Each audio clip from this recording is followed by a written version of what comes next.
வணக்கம் ஃப்ரெண்ட்ஸ், இது உங்கள் டியோசனாஸ் கிச்சன். இன்னைக்கு டியோசனாஸ் கிச்சனில் கேழ்வரகு மாவில் சப்பாத்தி எப்படி செய்கிறதுன்னு பார்க்கலாம். சப்பாத்தி பண்ணுறதுக்கு நான் 1 கப் கேழ்வரகு மாவு எடுத்திருக்கேன்.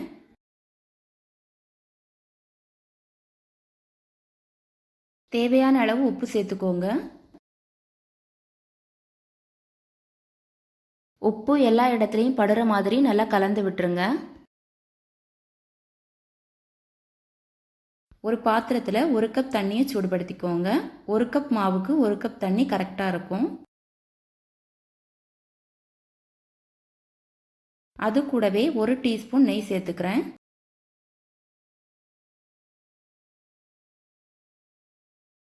தண்ணி நல்லா கொதிக்கட்டும். தண்ணி இந்த அளவுக்கு கொதித்ததும் அதில் ரெடி பண்ணி வச்சுருந்த மாவை சேர்த்துடலாம்.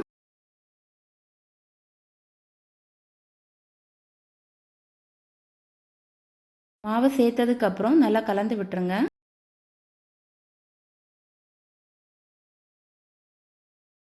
அடுப்பை லோ ஃப்ளேமில் வச்சு கலந்துக்கோங்க.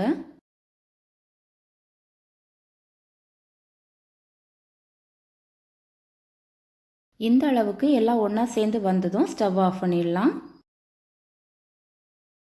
இப்போ இதை வேறொரு பாத்திரத்தில் மாற்றி வச்சிடலாம். கை பொறுக்கிற சூடு வந்ததும் நல்லா பிசைஞ்சிக்கோங்க.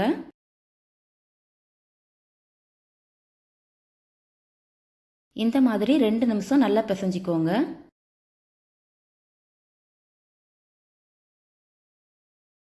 மாவு ரெடியாக இருக்குது. இப்போ இதில் இருந்து கொஞ்சமாக எடுத்து ரவுண்டாக உருட்டிக்கோங்க. கேழ்வரகு மாவு உடம்புக்கு ரொம்ப நல்லது. அதனால் ஒரு வாரத்தில் 2 நேரமாவது கேழ்வரகு மாவு எடுத்துக்கோங்க. இந்த மாதிரி மீதி இருக்கிற மாவையும் உருட்டி எடுத்துக்கோங்க. எல்லா உருண்டையும் ரெடியாக இருக்குது. இப்போ மாவை விரிச்சிடலாம். ஒரு உருண்டை மாவு எடுத்து இந்த மாதிரி லைட்டாக தட்டிக்கோங்க. அதுக்கப்புறம் 2 பக்கமும் மாவு தொட்டுக்கோங்க. இப்போ விரிச்சிடலாம்.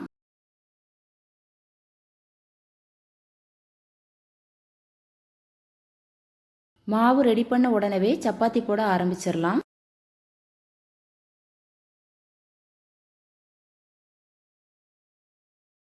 பாருங்கள், அழகாக விரிச்சு எடுத்தாச்சு. இந்த மாதிரி மீதி இருக்கிற மாவையும் விரிச்சு எடுத்துக்கோங்க. சப்பாத்தி போடுறதுக்கு தோசைக்கல் நல்லா சூடாக இருக்கணும். கல் சூடானதும் மாவு வச்சிடலாம்.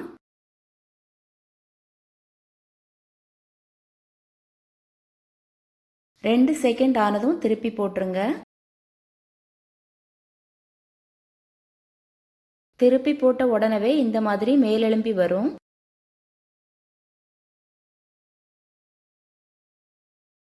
ரெண்டு பக்கமும் நல்லா வேகிறது வரைக்கும் வேக வச்சுக்கோங்க. தேவைப்பட்டால் சப்பாத்தி மேலே லைட்டாக எண்ணெய் தடவிக்கோங்க. இப்போ சப்பாத்தி ரெடி ஆயாச்சு, வெளியே எடுத்துடலாம். பாருங்கள் எவ்வளவு சாஃப்டாக வந்திருக்குன்னு. இந்த சப்பாத்தி ரொம்ப நேரம் வரைக்கும் நல்லா சாஃப்டாகவே இருக்கும்.